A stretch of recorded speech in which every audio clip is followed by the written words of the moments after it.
Dub královský přírodní nebo? Co nejvíc jako přírodní dekor, aby to odpovídalo dřevu, no, aby se to co nejvíce jakoby blížilo té imitaci dřeva, jak kdyby, jo. A za mě bychom jako měli zkušenost s levnějšími jako vinily, takové to jsou v těch hobby marketech a mi to přišlo hodně studené. A mi ta myšlenka, mít to na tom HDF profilu, mi to přišlo fajn, že to bude mít jako takové příjemnější vlastnosti, jako, že to je opravdu celá plocha v přízemí, takže velká plocha, takže za mě i vlastnosti jako té podlahy.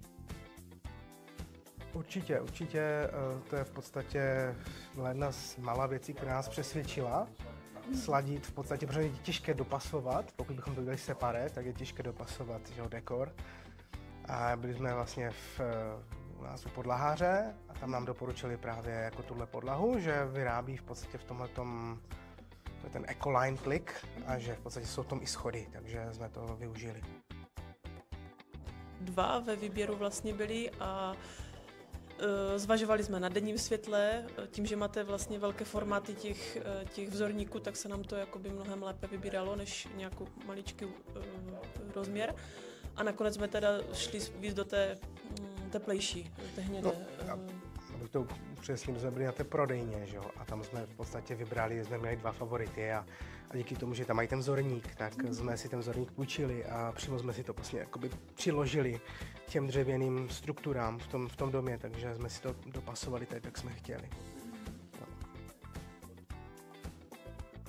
No, vlastně téměř v celém bytě, v přízemí i vlastně v prvním podlaží a kromě teda koupelen a záchodu a sklep. Je to prakticky všude. Takže... No,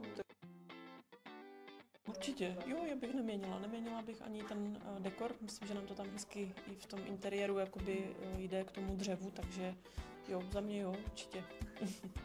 Já jsem taky spokojený, v podstatě já bych tu podlahu doporučil, pokud bych měl něco doporučit, tak pokud člověk hledá jakoby, komplexní řešení, jo, tak navštívit nějaký showroom a podívat se v podstatě na nějaký vzor, široká paleta v podstatě, jak systému, tak těch vzorníků, takže za mě osobně lepší, než objíždět hobby markety a hledat ten, jako když člověk dělá jednu místnost, tak je to asi jedno, ale pokud dělá jako komplexní rekonstrukci, tak je to volba.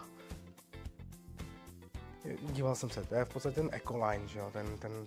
Ta linie v podstatě má ty certifikáty, vím, že to tam je, vím, že to je v podstatě zdůrazňováno v těch reklamních materiálech a partnerka v podstatě jí zajímá ten zdravý životní styl a tyhle věci a tak jsem si říkal, že prostě jo, jako, když ne podlahu ze dřeva, tak aspoň prostě z nějaké imitace, která prostě splňuje nějaké požadavky.